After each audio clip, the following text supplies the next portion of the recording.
ก่อนอื่นก็ขอสบายดีหมู่เพื่อนทุกๆคนเนาะ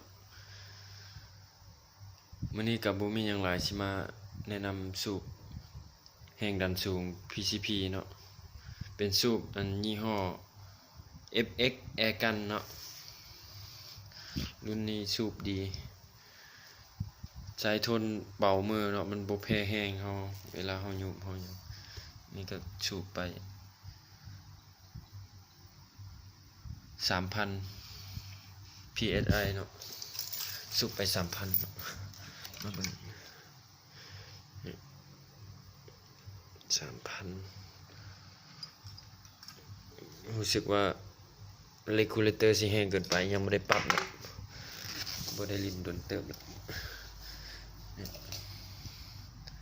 หัวสูบ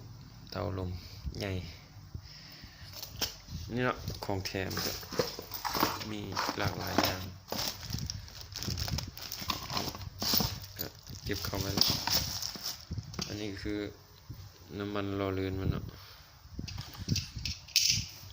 อุปกรณ์มีหลายเนาะเอามาเนี่ยคือของแถมของยี่ห้อ FX Airgun เนาะแนวไข่เบียร์ไข่ฝาต่างๆเนาะแล้วก็สิมีแต่ซ้ำนี่เนาะนี่ก็ปืน